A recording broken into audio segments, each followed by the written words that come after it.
Ne crains rien car je suis avec toi. Ne promène pas de regard inquiet car je suis ton Dieu. Je te fortifie, je viens à ton secours. Ne crains rien car je suis avec toi. Ne promène pas de regard inquiet car je suis ton Dieu. Je te fortifie, je viens à ton secours. Ne crains rien car je suis avec toi. Ne promène pas des regards inquiets, car je suis ton Dieu.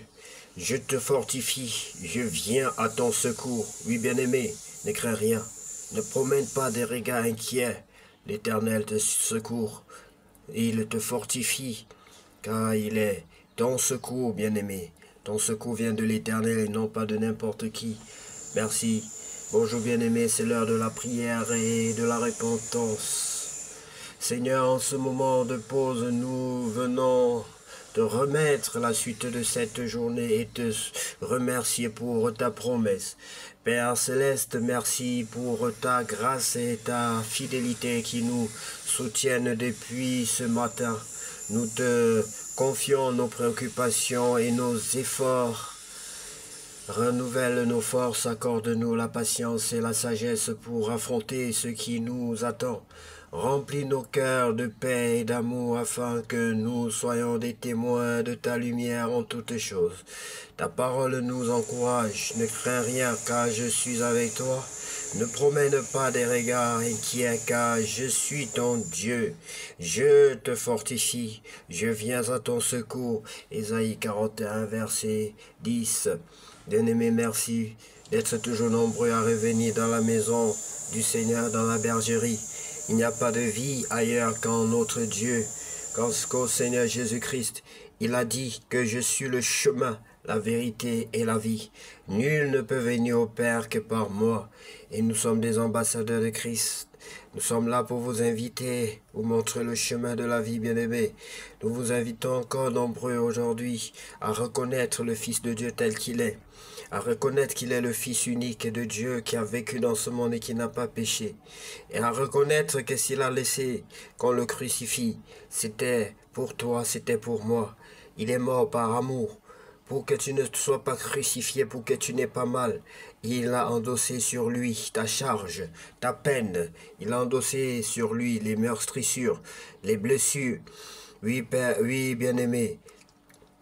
Et si tu reconnais donc ce que le Seigneur Jésus-Christ a fait pour toi, si tu reconnais qu'il est le Fils de Dieu, tu reconnais que tu es pécheur, si tu reconnais qu'il est mort pour toi, si tu reconnais, il accepte dans ta vie comme ton sauveur bien-aimé, il te fera entrer, non seulement voir le royaume des cieux, mais tu entreras si tu te baptises par la suite.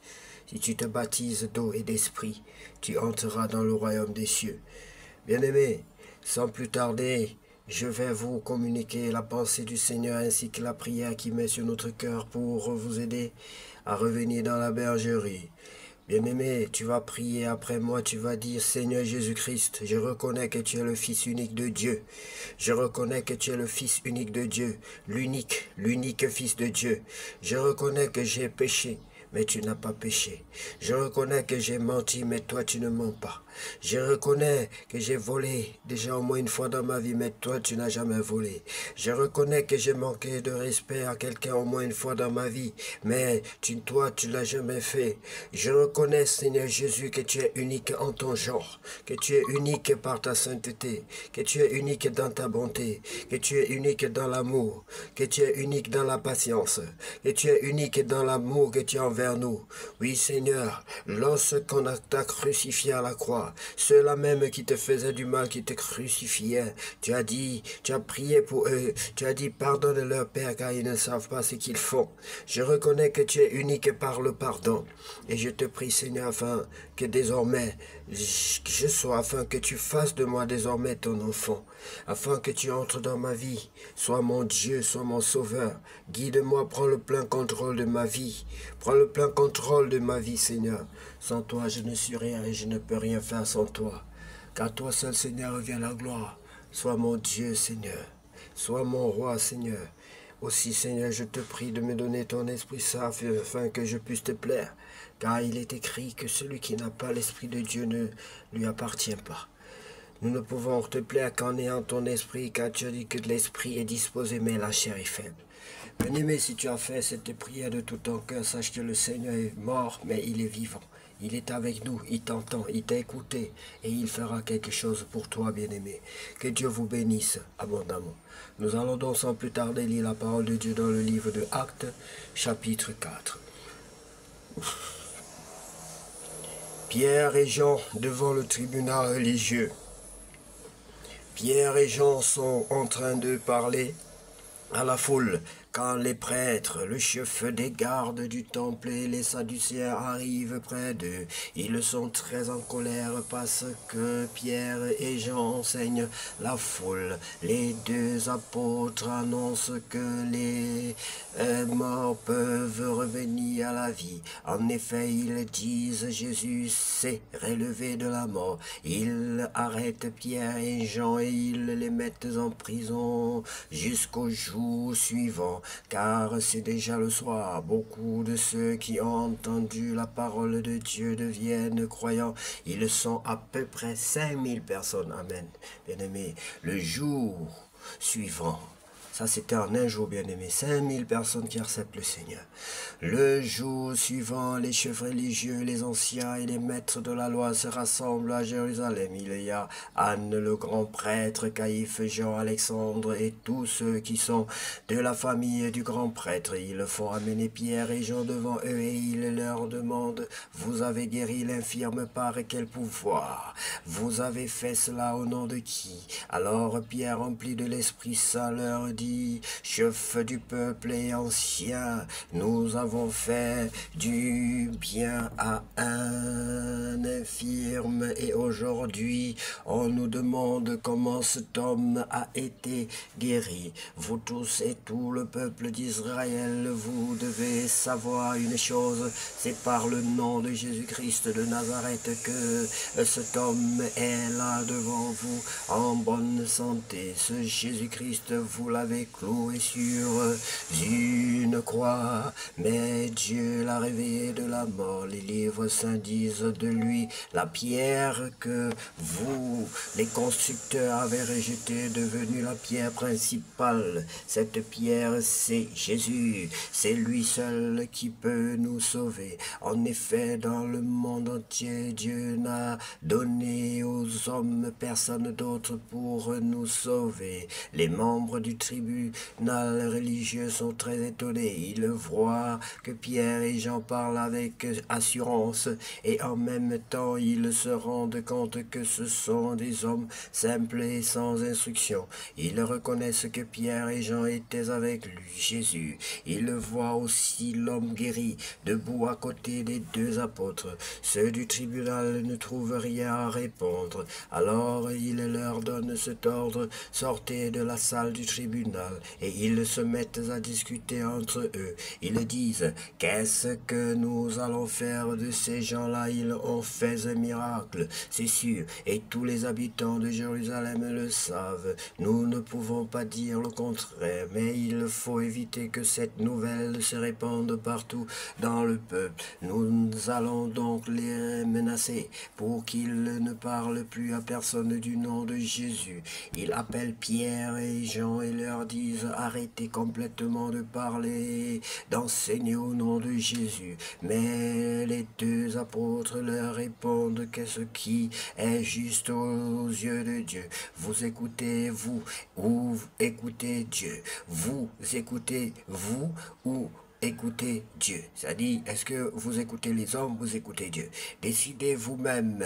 En tout cas, nous ne pouvons pas nous taire sur ce que nous avons vu et entendu. Ceux du tribunal menacent encore les deux apôtres. Ensuite, ils les libèrent. Ils n'ont pas trouvé de raison pour les punir. En effet, tout le peuple chante la gloire de Dieu à cause de ce qui est arrivé. L'homme qui a été guéri par ce miracle a plus de 40 ans à plus de 40 ans. Les croyants prient. Quand Pierre et Jean sont libérés, ils vont voir leurs amis et ils leur racontent tout ce que les chefs des prêtres et les anciens ont dit. Ils entendent cela, alors tous se mettent à prier Dieu d'un seul cœur en disant: Maître, c'est toi qui as fait le ciel, la terre, la mer et tout ce qu'ils contiennent. Tu as donné ton Esprit Saint à David, notre ancêtre et ton serviteur. Tu as dit par sa bouche, les peuples s'agitent. Pourquoi? Oh, ils font des projets, mais pour rien. Les rois de la terre se préparent au combat. Ceux qui ont le pouvoir se réunissent contre le Seigneur et contre le roi choisi par lui. C'est bien vrai, Hérode Antipas et Ponce Pilate se sont réunis dans cette ville avec eux. Les étrangers et les tribus d'Israël, c'était contre Jésus, ton serviteur saint, que tu as choisi comme Messie. De cette façon, ils ont fait tout ce que tu as décidé d'avance, tout ce que tu as voulu avec puissance. Et maintenant, Seigneur, vois comme ils nous menacent. Donne à tes serviteurs d'avancer ta parole avec une totale assurance. Étends la main pour qu'il y ait des guérisons, des choses étonnantes et extraordinaires par le nom de Jésus, ton serviteur saint.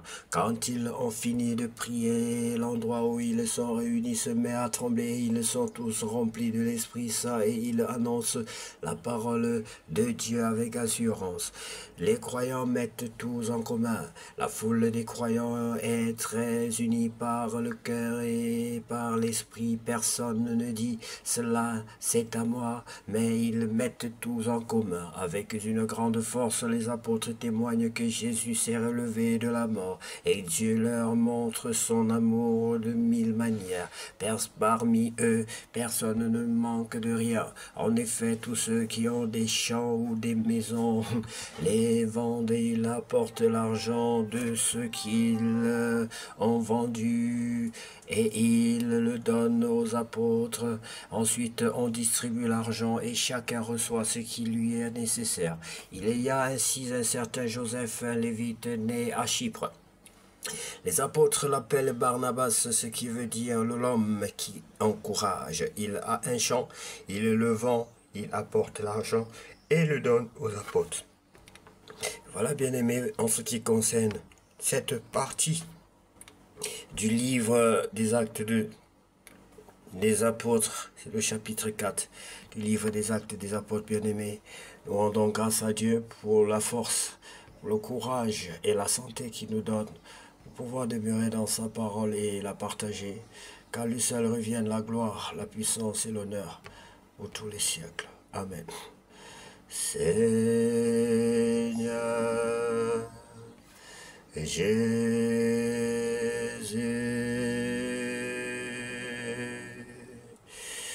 que la gloire te revienne, que la gloire te revienne.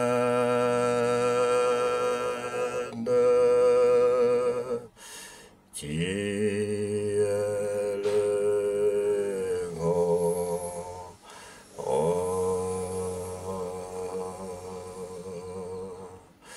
Seigneur Jésus,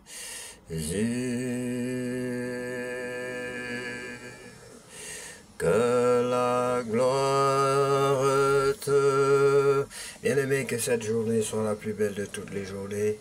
Au nom de Jésus-Christ, nous allons ainsi prier. Amen.